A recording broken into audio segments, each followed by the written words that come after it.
What's going on, everybody? Welcome back to another episode of Off the Bench. Of course, I'm DeMarcus. I got something in my eye. So that's something in my eye. Ty, that's his new nickname. We're gonna keep that. Yeah. I'm tired, everybody. Golly. Yeah, man. That's because you're too busy laughing at what we talking about off camera. That's what's going on. So, but other than that, man, Ty, what's going on with you, man? Another week, man. Another week. Yeah, so I heard you say you was in a group chat with some of our friends, some Lakers fans, some man. Laker fans, man. It's hard being in a group chat with Lakers fans. They're not realistic at all. Lakers fans and Cowboys fans, if you like both of them, you are living in a fantasy world. You like one or the other, y'all are the same. Every year's a Super Bowl, every year's a championship. Yep. I mean, but when you look at their payroll, they should be. With the amount of money they spend, to have players and do what they do, they should be winning or competing every year for a championship. Yeah. So that's why I say I feel for you, man. Mm-hmm. I couldn't be in a group chat with a Laker fan because I got a couple Laker fans I know I don't even respond to them. Oh yeah. When they start talking about stuff, I don't even respond. I let them have it. So all right, man, we got quite a bit today. I think today is going to be, sweet, short and sweet to the point. Yeah. With a lot of our topics, because I just wanted to kind of throw these filters out here for everybody that's watching. I feel like this episode is mostly for you because I want to have y'all comment down below. Let us know what y'all think, man. So let's get right into it. So first topic on the day: best postseason in sports right now. And when I talk about postseason, that's across the boards: MLS, MLB, NHL. NBA, NFL, college, baseball World Series, March Madness. Which sports level or sports entity has the best post series? I want to go baseball. Okay. And probably NFL. Okay. I feel like NBA, it can go either or. Yeah. March Madness wasn't nothing this year. Women's March Madness was great. Yeah, women's. Yeah, I will say this. Yeah. It was a swap for me this year. I do believe the women's March Madness tournament was better than the men's. 100%. I agree with that. Shout out to all the women teams out there. College football, I feel like it will be better once they get to the 12 team because this 14, year. No, the 14 is but when they get to the 12 team or when they expand, it's gonna be better. We pretty much knew Georgia was going to win it. It's like nothing compares to October. When it comes to October, this baseball. Yeah, for me, I'm a baseball fan. I know you watch baseball too a little bit, but I would say just like you said, I got baseball number one because, like I said, to me nothing beats October, and then I got NBA right behind it. Yeah, then I would probably go.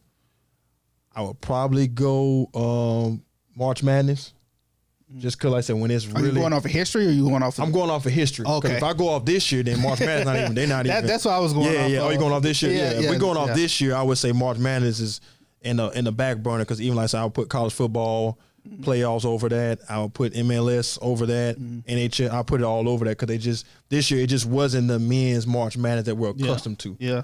And I think a lot of that had to do with, like I said, just the teams that were supposed to be the top teams, they weren't the top teams. So I think next year they come back, but moving forward, I think we're going to see a lot of similarity to this March Madness moving forward, just because now players are able to move and go where they want more than any other time in history. So that's why I think just the playing field is going to be more balanced than it's ever been. So I don't see March Madness really changing too much from the feel it was this year. Now the women's, I can see the women's continue to get better because that Caitlin Clark and Andrew Reese, matchup in the finals, bruh. That was a great matchup. So what I actually enjoy pretty much though. Yeah, I love college softball World Series. Oh yeah, Oklahoma won it again. Shout out to Oklahoma, back-to-back champions, and they just won back-to-back championships in gymnastics too. Oh, okay. I'm here to say, Oklahoma, man, whatever y'all doing, y'all doing it right, especially when it comes to women's sports. Now the men, they got to get the men's sports back in line with football, and then of course with basketball. But gymnastics, track and field, and then that softball team. Yeah, it ain't nobody touching Oklahoma. So like I said, I love, and I'm just loving what I'm seeing from women's sports in general. Yeah, just the respect that they're finally starting to get from all these years of being high level athletes. And I just think they never really got the shine that they deserve. So I'm happy to see what's going on in women's sports. But yeah, I'll definitely go with you. I'll go. October. It's just nothing like it, man. Just that I feel like when it comes around, it's just like a different smell in the air. Yeah, definitely. That everybody understands. Like it's just like it's starting to get cold. Cold, exactly. And then the fans to the to the players, it's the level that's raised. Cause like I said, baseball's got so many games. So I feel like that regular season you kind of get, I would say, bored with it. Yeah. Because 185 games. It's only so many games you're going to watch and go to, but then okay, this is it now. Yeah. It's 4 games, we move on, or it's 4 games and we're done. Yeah. So I just feel like it just the pressure of and the drama of that playoff or postseason, it's just better. Yeah, for sure. All right, so let's go to the NBA, man. We like to do a lot of top 10 lists around here on our pod. So I wanted to hit you with a different angle with this top 10. Okay. So let's go, and this is all time. You can put whoever you want to put in there. Let's go top 10 most skilled players to ever play in the NBA. Ever play in the NBA? Yeah, who you got?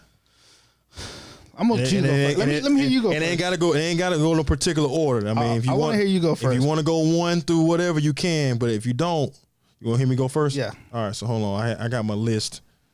Hold on. Let me find my list real quick, cause I was really looking at this and I think this is gonna be a good list. All right. So just in no particular order. Okay. But I'm gonna go Michael Jordan, Kobe Bryant, LeBron James, Kevin Durant, Larry Bird. I'm gonna go Hakeem Olajuwon,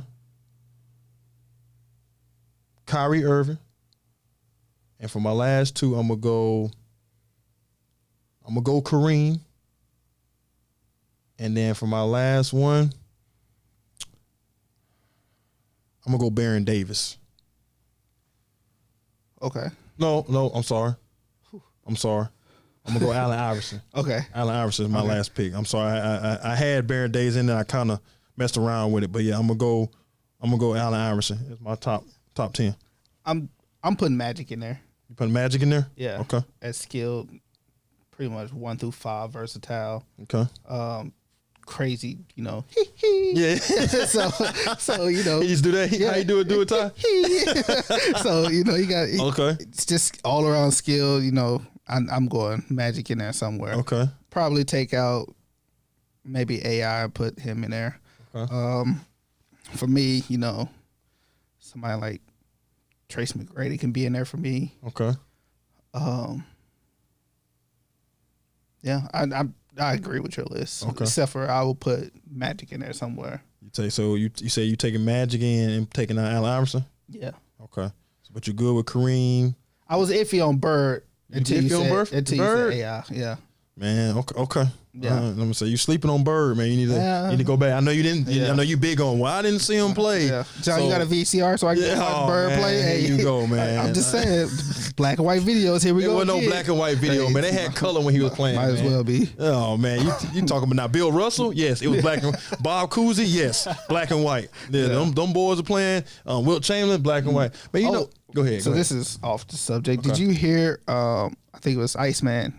I think he had the record for most points in a quarter until Clay broke it. Uh-huh. He said he don't respect Clay because of 3-point shooting. Yeah, I heard that. Yeah. How you feel about that? Do you think it's old school hating on new school, or I just think I don't think it's old school hating on new school. I just think that in his mind, he scored those points in a much tougher fashion than Klay Thompson did. Mm-hmm. Klay Thompson, it literally was all jump shots, threes, and all that. Nothing to take away from Klay, because it ain't his fault the 3-point line is in the NBA. Yeah, and it ain't his fault that he's skilled at it because he worked at it. Mm-hmm. But when you talking about Iceman kind of talking down on his performance over his, if you look at both games, he had to do it in a harder fashion than what Klay Thompson had to do. So that's why I don't think it's this old school hating on new school, but I just think it's you're looking at just sheer, will to get those points. And Iceman had to do that. Mm-hmm. And with Clay, it was just all out jump shots. Yeah. So, but I think, I don't think it's no hate. I think he respects Clay, because he played with Clay. I'm sure he played against Clay's dad and all that. Yeah. So I'm sure he respects his game because, I think the old school understand that the NBA is where it's at, for a reason. Mm-hmm. But still, they still feel like, hey, man, in our day, it just was harder because you didn't have 3-point line and nobody. And when they did bring it in, people still never thought to really shoot it. You had to be a specialist to do that. Yeah.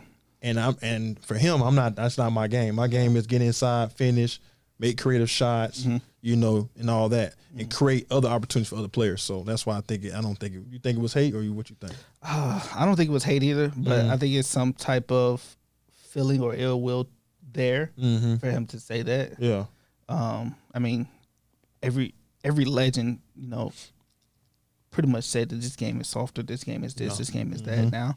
Than when they played, but I mean, like you said, it's nothing Clay could do about it. This the game that Clay has, the game that has been brought to him. 3-point shot is a thing now. Mm-hmm. By the way, Kobe White just passed Michael Jordan on all-time 3-pointers for the Bulls. So who would ever thought that? Yeah, somebody like Kobe White. So I just think sometimes the old school players, they just wish the game evolved with the same talent that's in the league, but the style was still the same. Yeah. I think they wish, Shaquille O'Neal's of the world still existed. I think they wish that Kareem Olajuwon, Magic Johnson type players, I think they was thinking because they were the catalyst for that's kind of the transition the NBA would stay in, is having that same type of archetype players. And now they're seeing that guys are doing stuff totally out of bounds of what has ever been done in basketball. So they kind of lose respect for the game because, like I say, they feel like, well, it's not about team, it's more about me with the NBA now. Because guys trying to go out and score all these points because, they get incentives to do that, which ain't nothing wrong with that. Hey, you telling me if I average 35 a game, I'm going to try to average 35 a game. Yeah. Because you're going to pay me for it. Yep. So I just think the NBA not NBA, but the old school players looking at all the money that, of course, they're the backbone for the league to get these guys these big contracts. Yep. But I think they just kind of losing a little respect just because it's not the same type of style. And it's not as tough. People aren't getting fouled as hard. Like I said, I see fouls all the time now. I'm like, that back in the day, they probably wouldn't even call that. Yeah. Or if they did, it's just a regular foul, man, let's keep playing. Now everything's a replay, everything's let me make sure it wasn't no ill intent. So it's like that's why I think they're looking at now. It's just the game, it is a little softer than it was. Yeah. But like I say, a lot of kids, like you said earlier, a lot of kids haven't seen those guys. All they know is Steph Curry, Klay Thompson, Dame Lillard. They just know those guys. So in their mind, this is how the NBA's always been. Yeah. Scoring 180 points in the game. Yeah. So that I think that's the difference. All right, sticking with NBA. So we know we just picked up the top 10 most skilled players that we think. And make sure y'all comment down below. Let us know on your top 10. Like I said, no particular order. But who do you think top 5 wise was the hardest to ever guard in the NBA? Top 5, I would go Shaq. Okay. Definitely Shaq. I would go Kobe. Yep. Jordan. Okay. Let me see. I would go Kyrie. Okay. And probably like LeBron. I think that's your top 5. I would go Shaq too as well, because just his sheer dominance for somebody that size to be able to do what he did, and this nobody, like I said, this was nobody able to match him. Yeah. Definitely like Kobe, definitely like Mike, LeBron, because like I said, I think he took the Magic Johnson style play to another level. So I would go definitely LeBron, and then of course Kyrie, because like I said, just his ability to finish around the rim. He reminds me. I feel like he's a better Isaiah Thomas, because Isaiah Thomas, back in the day, ball handling, his ability to slice through the defense, get to the rim, finish both hands. I just feel like Kyrie has a lot of that in him. Yeah. He's just better shooting than Isaiah Thomas was. Yeah. So that's why I went Isaiah Thomas, as for my prototype for Kyrie. So yeah, that's LeBron, Kobe, Michael, Shaq, Kyrie. Yeah, I agree with that 5. I think those 5 has been unmatched. Yeah. You know, and the reason why I feel like Kobe and Mike always are on the same list is because they're pretty much. Yeah. I mean, you really could put like, you know, 1A, 1B, you know, because I feel like there's so much similarity to them that you kind of got to put them in the list when it comes to that. I think when it comes to people when they say that though, they still discredit Kobe though. Yeah. Like, oh, you got Michael Jordan on your list. Why you still put Kobe on there? Kobe's still a dog. I mean, he took a lot of stuff from Jordan, but he still made his own. Yeah. I mean, Jordan never scored 81. Nope. No, he did not. He's crazy. He scored 60 a lot, but he did not score 81. And that's what, to me, when he did that 81-point game, that's to me where now you have to pull Kobe from Mike. Yeah. Because he did something that Michael Jordan never did. You know, and that's hard to do. But even that week was hard. Yeah. He had like 60, 40, 81, 60 or something. Yeah. That whole week of basketball, he scored almost 400 some points in 4 or 5 games. Yeah. So that whole week he was balling. So that's why I say that week alone, I feel like I said, it pulled him away but before that, of course, Shaq was always, you know, covering him up because everybody's like, hey, all them years they won, Shaq was the reason. Can you say that though? Shaq was averaging like 28 points a game though, Ty. And Kobe was 24, right there. But I the reason why I say Shaq overshadowed him is just because his dominance, man. His sheer dominance is the reason, was the main component to their triangle offense and the main component to why Kobe was able to be as effective because you had to deal with Shaq. Yeah, I understand that. I just hate that when people say that, like, Shaq was averaging something, but Kobe was right there with him. He was. Right there was only like a few points difference. He was pretty much number 2. Yeah. Right there with him every game. I agree. I agree, especially when they went on that three-peat. He definitely was, you know, say 24 to 26 points himself, and Shaq was about 27, 28 points. So they were neck and neck when it come to scoring, but I just think the impact, which is greater for Shaq. That's why he won those MVPs those 3 years. Yeah. Because I just feel like without him, he go down in one of those finals, they don't win. You know, but Kobe came back 1-2 without him to show, hey, I was just as important, if not more important than Shaq was. So that's why I like when he won those 2 back-to-backs. All right, so let's go to the NFL. Now, we talked about it before, but I wanted to kind of, you know, go over it a little bit more in detail. And the topic is NFL owners are afraid of this. So I want you to tell me what you think I was meaning by NFL owners are afraid of this. NFL owners are afraid of their emails. that too. Yeah, that too. That gets around too. I think some of them might be afraid of their past. There's a lot of them that has a lot of cover up. You know. And we got a topic that talks a little bit more in detail about that too coming up here shortly. But go ahead. You know, they finally getting Dan Snyder out of there. Yeah. You know, John Gruden. I know he's not an owner, but you know, just saying his past. Yeah.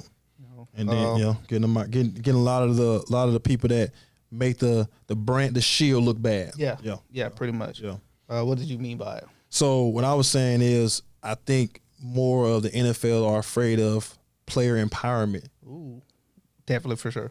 Because I think each entity, sports entity, NHL, like we were just talking about in the beginning of the podcast, they look at what everybody else is doing when it comes to player empowerment, when it comes to owner, you know, power over the league and how they're pushing things more the way they want versus what other things want when it comes to contracts and the increase of money, because baseball just makes it bigger and bigger every year. So I feel like people try to keep up with their money versus saying, hey, we're not trying to pay no basketball player $400 million. Yeah. We're not trying to pay a hockey player $500 million. You know, cause like we were talking about O'Shea, what's his name from the Angels? Oh, Shohei. Shohei, yeah, Shohei. He gonna be probably the first player to get a $500 million contract. And you know, I just think they're just pushing the money out the roof. But the NFL, they want to keep wraps on a lot of different things when it comes to what they're tested for, when it comes to, you know, drugs, when it comes to, you know, contracts, when it comes to movement, players trying to move themselves here, move themselves there. And then like we keep talking about right now with the Lamar Jackson situation, don't have an agent, so he's speaking for himself. So if you let somebody negotiate a contract, get what they want, and pretty much show the NFL that, hey, I don't have to abide by your ways of doing things to get what I want. I think it sets a precedent for the future for players to start doing more of that, and the NFL can't handle that. Yeah. Well, the NFL owners in a way. So I just think that's what they're most afraid of, is somebody like a Lamar Jackson becoming more than just him, just him.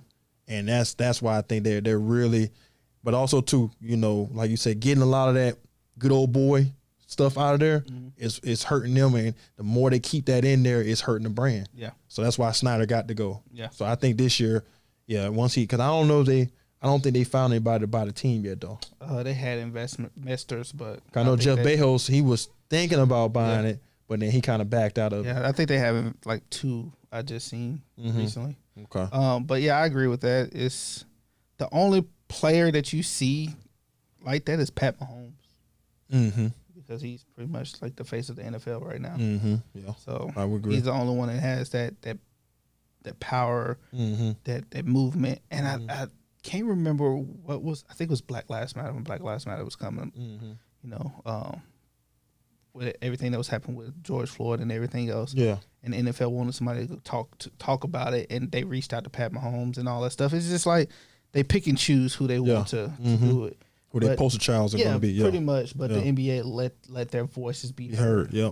And that's why I think, like I say, because if you notice, the NFL is the only league that's still having, still policing a lot of that. Yeah, for sure. Baseball, hockey, everybody else, you can see that these guys still have abilities to be, opinionated about certain things and be able to talk and do about whatever they want. Like with the bubble, when Milwaukee and them was like, no, we're not playing today. Because of everything going on with shootings and all that stuff. I just thought the NFL, they just like I said, with the whole kneeling thing with Kaepernick, their reaction to that, they let me know that they're just not about you having a voice. Yeah. It's not about or change. Yeah, it's not about it. So I think as time go on, and like you said, you start really cleaning out and you start getting some fresh faces in here and start getting people that own these teams that have a pulse on what's going on, I think we'll start to see a little bit of change. But I think that's what they're afraid of, change and definitely player empowerment. All right, so going to Super Bowls now. We talked about on previous podcasts, talked about the best wide receivers, talked about, all kind of players in the NFL over the history. So this question I got for you, Ty, who is the best player in the Super Bowl to not win the Super Bowl? Randy Moss.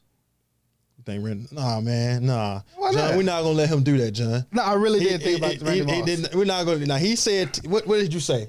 No, I didn't. I never said it. I laughed. You said Terrell Owens. I laughed. Okay. I never said a name. Oh, okay. Nah, we knew who you were talking about. Yeah, no, okay. It's Randy Moss. So you're going Randy Moss. Yeah. Why Randy Moss? Top 3 wide receivers. Okay. One of the best to ever do it. Got close. Okay. He had the best yards in one season. Most touchdowns. Yeah. Most receiving yards. Crazy year when he was with the Pats. With Tom Brady. Yeah, that was bananas. I just knew they were gonna win it. So, but I would say Randy Moss or probably either like Megatron. Okay. Yeah. Those two was up there. I had Larry Fitzgerald. He played in Super Bowl, lost. Yeah. That was pretty much my top 3 because pretty much everybody else that I know. We could put Terrell Owens in there because like I said, he played in one and he lost. But yeah, those like my top 3 guys that came to mind was Randy Moss, Megatron, and then Larry Fitzgerald. Because pretty much everybody else that I seen or I looked up that were either Pro Bowl wide receivers or Hall of Fame wide receivers, they won the ring. Yeah, you can go with like Barry Sanders. He never won one, but he was an outstanding, great running back. Yeah. Quarterback wise, I don't think that's really. Oh, Dan Marino. Yeah, one of the best to ever do it, never win the ring. Yeah. Yep. So it's across the boards. You can go to defense too as well. Kickers. It's just a lot of different players to choose from. But yeah, those are like my top 3 just because of. I feel like in the Super Bowl, always your offensive players get more love. Yeah. So I kind of went more offense on this one. But yeah, I didn't even think about Barry Sanders, but that's a good pick. Barry Sanders for sure. Especially, and with a short career. Yep. Him and Megatron both had short careers and in Detroit. So I wish they would have been able to play and win one. That'd have been great for them. Mm-hmm. All right, so staying in the NFL, like we were just talking about the owners. So an ex-Arizona VP accuses, the Arizona owner of cheating. All right, so I guess on his way out the door, he started, blowing a whistle on the owner. It's too late. It's too late for that. Don't know how true it is, but of course, that's what he accuses them of. Mm-hmm. So that's the accusation going around. But I brought that up to say, do you think there's a cheating culture in the NFL, and do you think there's a cheating culture in sports in general? I think it can be in sports. Mm-hmm. I don't know how you can cheat with the Cardinals when you had a terrible season. You're picking third in the draft this year. Think you only won like 5 games. Yeah. You fired your head coach. You let all the VPs, pretty much your whole organization go. Yeah. Having fire sale over there. So how are you cheating? What are you cheating on? Yeah. But I think I'm sure in sports in general, I think people try to cheat to an extent. Yeah. Look at the Houston Astros. Yeah. They blatantly got caught.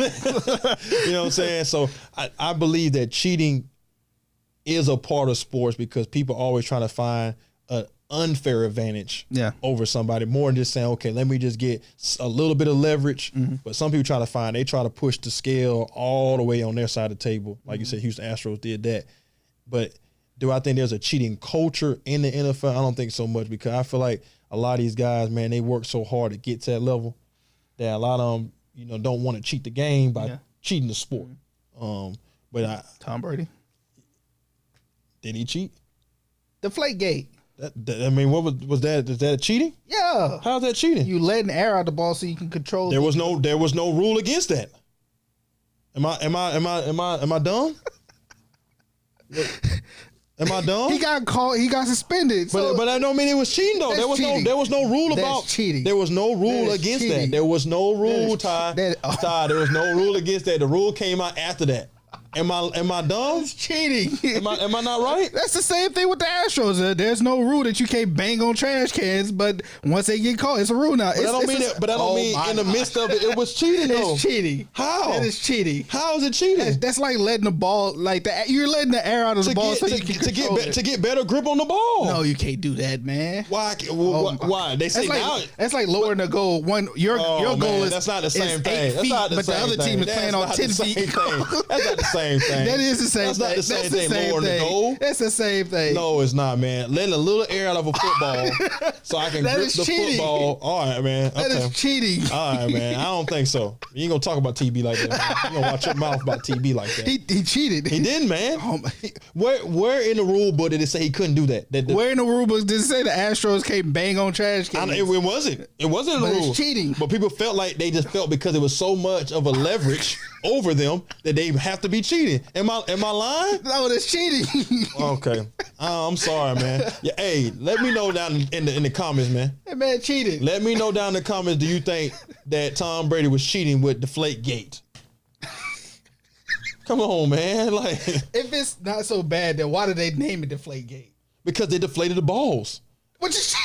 They deflated the ball, so they had to come up with some catchy thing. So they came out Deflategate. Oh my god! Just like with New Orleans with the bounty. What would they call it? What? When they was out there putting out bounties to hurt players. Is that cheating?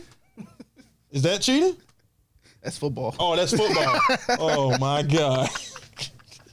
Oh my God! You sound like every New Orleans fan in America. Yeah, that's just football. That's tough nose football. Nah, that's cheating too. Why you trying to hurt people purposely? You know what I'm saying? Like, no, man, that's cheating too. Man, you gonna talk about Tom Brady like that, man? I tell you right now, if my boy Anthony heard you talking about him like this, Anthony, come through the screen. He'll come through the screen, man. He ain't going for that. Let's move on, man. All right, so let's go college football. Okay. All right. Best player you've ever seen playing college football. Reggie Bush. What? No, oh my God. Reggie Bush is not the best player you ever seen? No. Who is your Bo Jackson? You're an Auburn guy. And you're an Auburn guy. And you pick Reggie Bush? Podcast is over. All right, man. Y'all have a good day. Never seen Bo Jackson play. It don't matter. You asked me who did I see play? It don't matter. What did he say? Tell me that Bo Jackson. John, what did he say? Oh, he said that I ever seen play. Wait a minute. That I ever seen play. USC Reggie Bush over Bo Jackson. Restate your question and then give me that. No, this question's the same. Who's the best player you've ever seen all time? You've seen Bo Jackson. You can look Bo Jackson up. Oh, come on, man. You killing me, man. John, can you believe this, man? You killing me. And he's an Auburn guy. I am an Auburn guy. You asked the question and the way you worded it. Why do you think Reggie Bush? The way you worded it. Why do you think Reggie Bush is the best player of all time? Reggie Bush was a dog at USC. Okay, but why do you think he's the best player of all time? Heisman Trophy winner. So? Which they cheated. Which he cheated. Oh my God. Yeah, he cheated. Yeah. He didn't cheat. So you think a cheater? He didn't cheat. He didn't cheat. He's getting his Heisman back. He getting it back? Yeah. Okay. He got it back. Okay. So it's not cheating. Yeah. I mean, yeah, Charlie Ward's out there too. That can be up there. That could be up there. You ain't pick him though. No, I didn't. Man, my God. Never seen him play. Oh my God. Bro, there's so many players you could pick. You pick Reggie Bush. Reggie Bush was a dog at USC. He was good. He was good at. He was good. Just good. He's good. He was great. He's good. He was a good returner, good runner. I mean, what? But Bo Jackson was a problem. Yes, he was. He was a problem. He was. And multiple sport problem. Like, oh yeah, for sure. That's why he's so great. Yeah. Multiple sport problem, and especially in football, nothing like him. Your wording on this was terrible, then. No, it was not. Yes, it was. Best college football player of all time. But then you just incorporated baseball, so then you could just say athlete. When you say athlete, then that's somebody. But Bo Jackson, football player though. Okay, some people can go with Deion Sanders. Okay, I ain't got a problem with that. I ain't got a problem with Deion. I got a problem with Reggie Bush. I have a problem with Reggie Bush. I don't have a problem with Deion. I think Deion for sure. He's right behind Bo for me. He's right behind Bo. Okay. Yeah, and I got Deion. Okay. And then Deion went to NFL and he was the same player. Yeah. He was the Allen Iverson of NFL. With the jewelry, with the fashion, the swag, the trash talk, and he bagged it up. So I got Deion right behind you. Yeah, he definitely was the flyest player of all time in college football and in NFL for sure. So, but this man, how you not go with your question was that I've ever seen. Well, how about this? Let me see if this question's okay. We're gonna move back to the NBA. Let me see if this is a question. Okay, best second option of all time. Of all time? Of all time. You okay with that question? Yeah. Okay. Best second option of all time.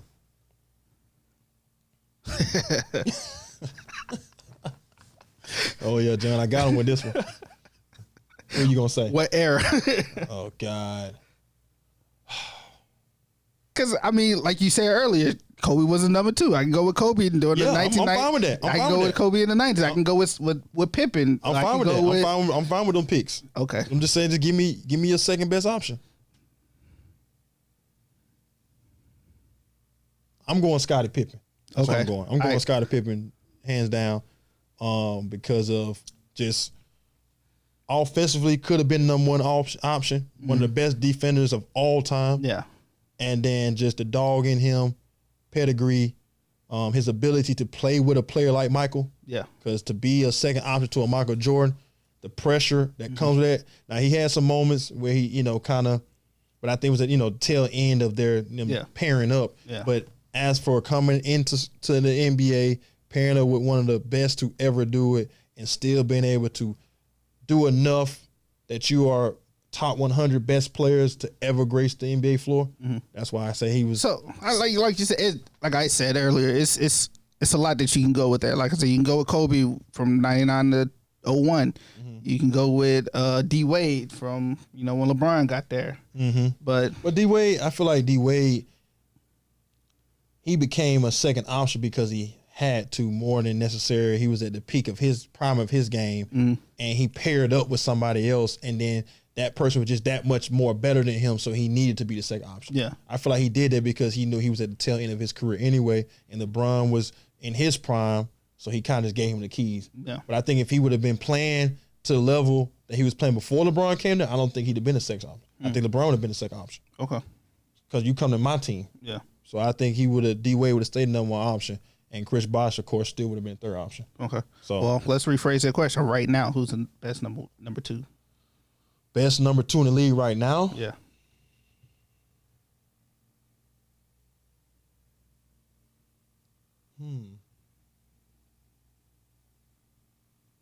Jaylen Brown. Okay. I can respect that one. I'll go Jaylen Brown. Yeah, I can respect that one. Tatum's number one. Yeah. And then Brown's number two. Yeah. And like they just last night after beating Atlanta, in postseason history for Boston, they're number 4 on the list. For they had 8 games where the top 2 players on the team scored over 25 points each. Yeah, I seen that. I think one of them averaged 30, another one averaged 26. Yeah. So because last night Brown had 29 and Tatum had 25 or 26, something like that. Yeah. So, yeah, I think Jaylen Brown right now in the NBA is the second best option in the NBA. What do you think? I would probably say Jaylen Brown as well right now. Yeah, because like I say, I mean, if you really look at it, it's really tough in the NBA now because a lot of guys, I feel like they're not really a 1-2 option. I just feel like they're just the best 2 players on the team. But I just think in Boston, I feel like they do have Tatum as number 1 and then Jaylen number 2. Because when you go to Philly, I feel like James Harden, is he really the second option for Philly? Yeah. You think so? Yes. Who you think number 2? Maxey? No, definitely not Maxey. Okay. Maxey's probably number 4. I mean, I say if you go by his name, I would say James, but I just feel like it's Joel all day long. Embiid, no matter what, him all day. I was thinking more of Phoenix too. Yeah, but yet they only played like 10 games together. So that's what I say. So can you really say that Booker's the second option? Well, you can go with Clay. Yeah, that was my other pick. I was gonna go Clay. Yeah, Clay. In second place, I would do Clay. With Steph Curry, Paul George. Is Paul George the second option? Yes. No. Yeah. I feel like Paul George the first option. Oh. Based off you almost had me cussing. Based off what we talked about, based off of now. Because Kawhi just coming back, Paul George had been holding it down for them, and everybody already saying this year, without Paul George, the Clippers are nothing. Mm-hmm. They still got Kawhi though. Yeah. So why they not still hanging on with Kawhi? Mm-hmm. That's what I'm saying. I just believe that Paul George on that team is number 1. Okay. Yeah, that's where I'm at. All right, so 2 more things, man, that we gonna get on out of here. All right, so all time starting 5. So we doing a lot of 5s in this episode. So let's go with your starting 5 in basketball all time. All time. All time. All right. So I'm gonna go Magic 1, Jordan 2. Is it positionless? Positionless. Okay. Magic 1, Jordan 2. I'll probably go LeBron 3. Okay. Timmy 4, Shaq 5. Okay. I'm going staying with Magic like you.